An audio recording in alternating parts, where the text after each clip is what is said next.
Hey, beautiful people. Can I ask you something? Do you ever feel like you're performing a version of yourself just to get through the day? The version that smiles and says, I'm fine, when you're anything but? The version that's stretched so thin, your own spirit feels like a stranger. I get it. I've been there.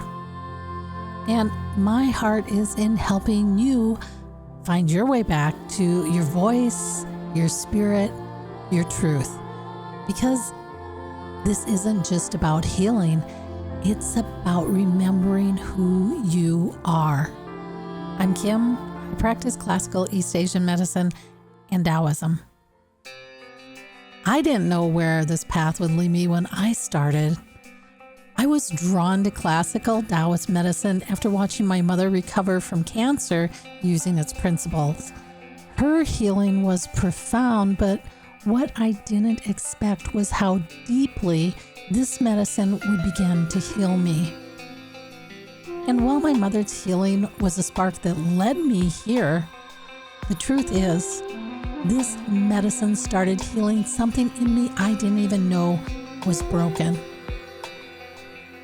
Beneath the surface, I was carrying a quiet ache, a kind of emptiness I couldn't name. I call it my shadowlands. It's that place inside where the self-talk gets sharp, where you've been trained to shrink, to apologize for your existence, to believe you're either too much or never quite enough. Classical Taoist medicine didn't just soothe the surface, it reached into that shadowland and began stitching something back together. It reunited my identity with my spirit. And the spirit, well, she's wise.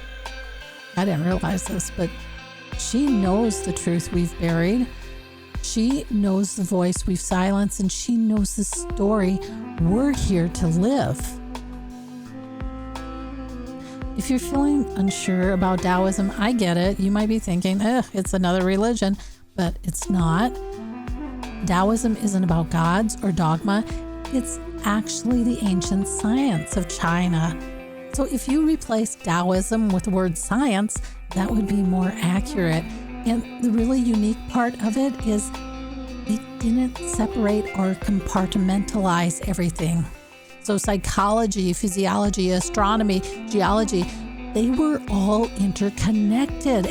And that's probably why this medicine feels so natural for you.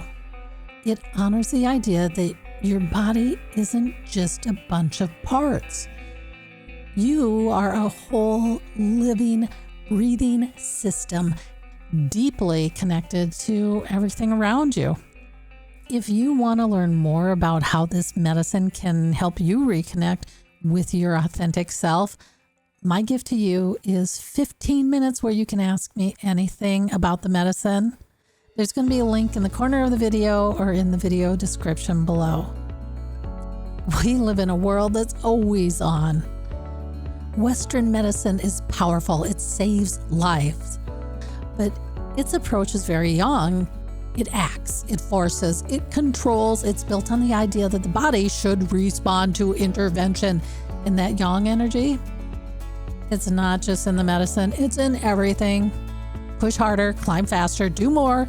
It's individualistic, action-oriented, and honestly, exhausting. But energy doesn't move in straight lines. It moves in cycles. Just like the tides rise and fall, our bodies and lives have rhythms. Yang can only dominate for so long before it tips into imbalance, and I think we're living through that tipping point right now.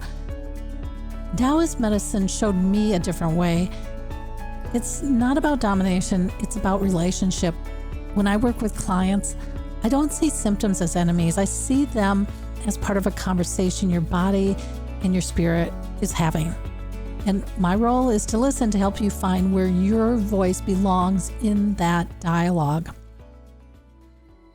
So if this constant yang energy is what's burning us out, then the medicine offers a way through, not by avoiding the struggle, but by changing how we relate to it.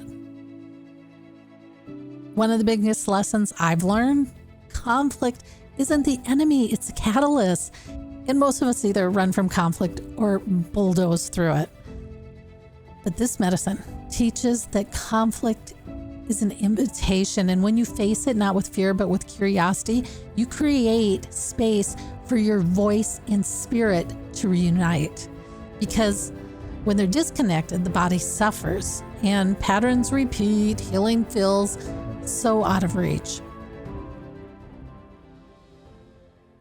I saw this play out with a client earlier this year, and she was stuck in a pattern, feeling powerless and silenced, and her strength had always looked like a full frontal assault. So charge into the conflict, push harder, force resolution.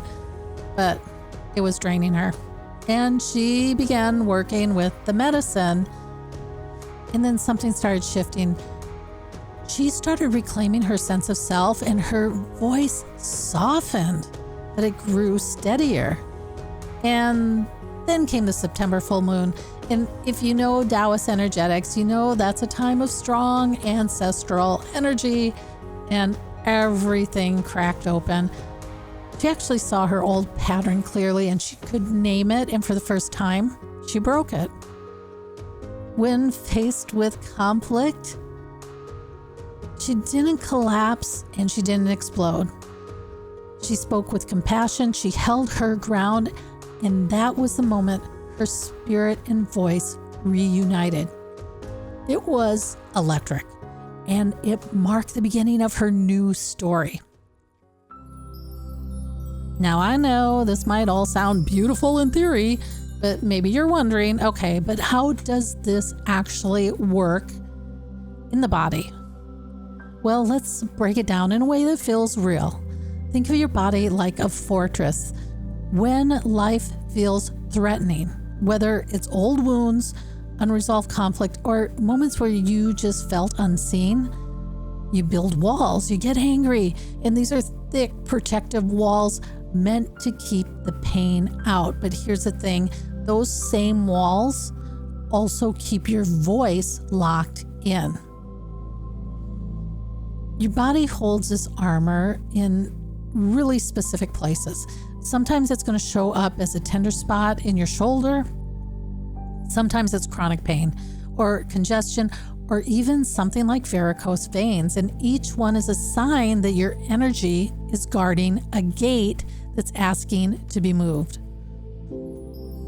And the first time you speak your truth, it can feel really disoriented, like, wait, did I really say that? That fear starts rushing in, and it's your body's old reflex trying to protect you from what it thinks is danger. This is the second time acupuncture can jump in. We can find those guarded spots, places where your body is still holding the story. The needle isn't the weapon, it's a key. A gentle signal to your nervous system that says, you're safe now. You can let the drawbridge down. And when that happens, your energy flows and your voice returns and your spirit breathes again. You might be listening and thinking, wow, okay, that sounds beautiful, but where do I even start? Here's the thing, you already have. That longing you feel, that quiet sense that there must be more, that's your spirit whispering. This isn't about adding another task to your already full plate. It's about a subtle shift in attention. Start by noticing. When overwhelm rises, just pause for one breath and ask yourself, where do I feel this in my body? Is it a tight chest? Is it a knot in my stomach? That's the conversation beginning. That's your spirit pointing to where your energy is stuck, waiting for your compassionate attention. You don't have to fix it right away, just listen. That gentle, non-judgmental noticing is the first and most profound step and reuniting with yourself. There is so much I want to share with you. This medicine holds a rare kind of beauty. It honors both light and shadow. It doesn't ask you to be perfect. It asks you to be present. And it offers endless ways to reconnect with yourself, to find your voice with empathy, and to meet your spirit with compassion. And that's what I'm here for, to walk with you as you remember your truth, to help you reclaim your voice, to remind you that your spirit already knows the way. Hey, thanks for spending time with me. And until next time, I will catch you on the other side.